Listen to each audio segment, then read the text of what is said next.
नमस्कार। मैं Pankaj Kumar, assistant professor history, DAV PG college Siwan. आज आप लोग को एक्सपेंशन ऑफ रेलवेज के बारे में बताऊंगा। 19वीं शताब्दी के आरंभिक चरण तक इंग्लैंड में रेल का आरंभ हो चुका था। इसका प्रसार तेजी से हो रहा था। रेलों के प्रयोग ने इंग्लैंड के आर्थिक और सामाजिक जीवन में महान परिवर्तन ला दिया था। अतः अंग्रेज उद्योगपति एवं व्यापारी इसका सहारा लेकर विशालकाय भारत के सुदूर हिस्सों में व्यापार और कच्चे माल की प्राप्ति का स्वप्न देखने लगे। भारत में रेल के विकास से अन्य लाभ भी थे। इसके द्वारा ब्रिटिश पूंजीपतियों ने भारत में अपना धन लगाने एवं इससे लाभ कमाने का मंसूबा बना लिया। प्रशासनिक और राजनीतिक कारणों से भी भारत में रेल प्रारंभ करने की बात सोची गई। रेलवे का विस्तार।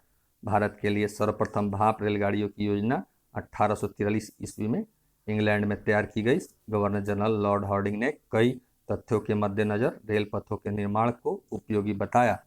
1849 ईस्वी में भारत सचिव ने east India railway company EIRC तथा great India peninsular railway company GIP के साथ रेलवे के पहले करारनामे पर हस्ताक्षर किए।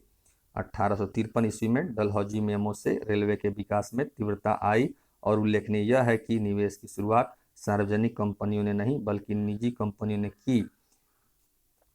1853 ईस्वी में पहली रेल लाइन बम्बई से थाने तक खोली गई। 1856 ईस्वी में भारत में विदेशी निवेश की शुरुआत रेलवे के संदर्भ में ही हुई। सार्वजनिक ऋण के द्वारा धन एकत्र किया गया।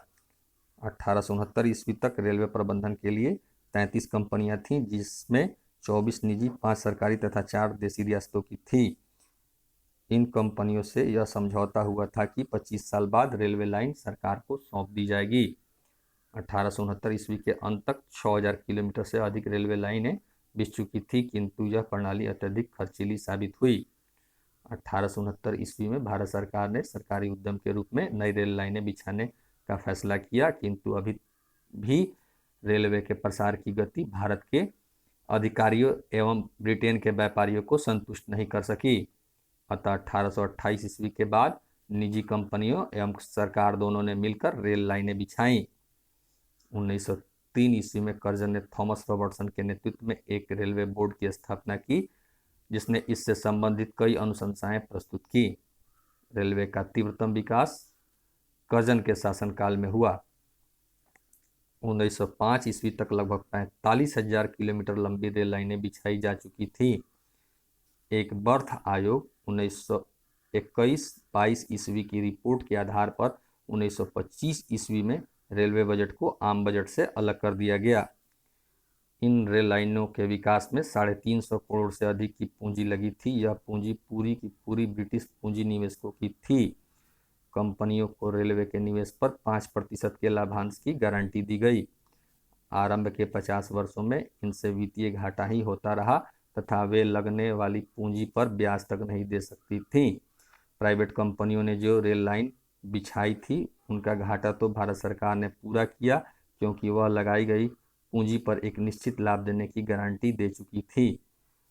रेलों की योजना तैयार करते समय उनका निर्माण करने तथा उनके प्रबंध में भारत और उसकी जनता के आर्थिक राजनीतिक विकास को अधिक महत्व नहीं दिया गया। रेलवे विस्तार का उद्देश्य ब्रिटिश साम्राज्यवाद के आर्थिक, राजनीतिक तथा सैनिक हितों की पूर्ति हो सके। कृषि उत्पादन, कच्चे माल के निर्यात केंद्रों को महत्वपूर्ण बंदरगाहों से जोड़ना, ताकि कच्चा माल और खाद्यान्न इंग्लैंड पहुंच सके। ब्रिटिश औद्योगिक वर्ग के लिए एक विशाल मंडी उपलब्ध कराना, ताकि ब्रिटिश वस्तुओं की पहुंच एवं बिक्री भारत के विभिन्न स्थानों पर सुगमतापूर्वक हो सके। उपद्रव को दबाने हेतु सेनाओं का तीव्र आगमन सुनिश्चित करना, अर्थात ब्रिटिश सेना की सहायता से भारत को राजनीतिक रूप से अधीन बनाए रखना। इन उद्देश्यों की पूर्ति के पक्ष में लॉर्ड डलहौजी और चार्ल्स वुड ने रेलवे के विस्तार को अनिवार्य बताया। वुड ने रेलवे के विस्तार का समर्थन इसलिए किया था कि भारत के कपास उत्पादक क्षेत्रों से निर्यात बढ़ सकेगा और इंग्लैंड की संयुक्त राज्य अमेरिका पर निर्भरता कम होगी। रेलवे का प्रभाव। नकारात्मक प्रभाव। अंग्रेजों ने भारत में रेलवे का निर्माण मूलतः ब्रिटिश हित को ध्यान में रखकर किया था, न कि भारतीय। रेलवे ने यह काम बखूबी से किया भी। ब्रिटिश हित को ही सर्वोपरि रखा। भारतीय धन की निकासी को तीव्रता पहुंचाई। भारत में अंग्रेजी शासन के खिलाफ उठने वाले विद्रोह को दबाने के लिए सेना भेजने में सहायता पहुंचाई। इस तरह भारतीय राष्ट्रवाद को दबाने में भूमिका निभाई। रेलवे के फलस्वरूप भारत से कच्चे माल का निर्यात हुआ, साथ ही बड़ी मात्रा में खाद्यान्नों की निकासी हुई। फलतः अकाल की बारंबारता में वृद्धि हुई। रेलवे के ऊपर किए गए अत्यधिक खर्च ने भारतीयों के ऊपर ऋण के बोझ को बढ़ाया।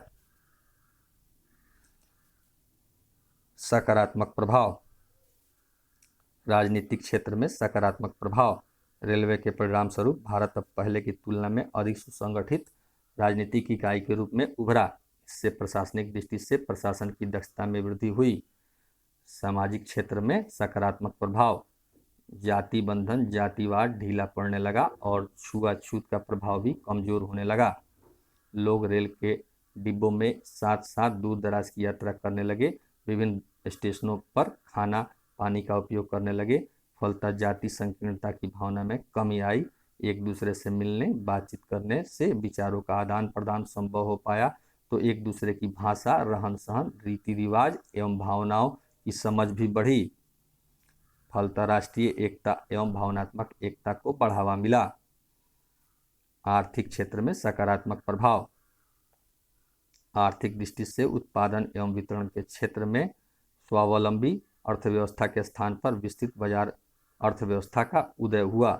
रेलवे के द्वारा उत्पादन को दूर दूर तक ले जाना आसान हुआ, अतः बाजार का विस्तार हुआ। विभिन्न स्थानों पर माल ले जाने की सुविधा होने से वस्तुओं की कीमतों में पाए जाने वाले क्षेत्रीय अंतर भी कम हुए। यात्री परिवहन में वृद्धि होने से श्रम की गतिशीलता में वृद्धि हुई। निष्कर्षतः कहा जा सकता है कि भले ही अंग्रेजों ने भारत में रेलवे का निर्माण भारत को लाभ पहुंचाने के लिए नहीं किया था, तो भी इससे देश को कई लाभ हुए। परंतु रेलवे ने जिस गति से ब्रिटिश साम्राज्यवाद को प्रसारित एवं सुदृढ़ किया एवं ब्रिटेन की जनता को प्रत्यक्ष रूप से जो लाभ पहुंचाया, वह भारतीयों को मिले अप्रत्यक्ष लाभों की तुलना में कहीं ज़्यादा प्रभावी रहा। इस दृष्टि से रेलवे ने ब्रिटिश उपनिवेशवाद को ही प्रोत्साहित किया। धन्यवाद।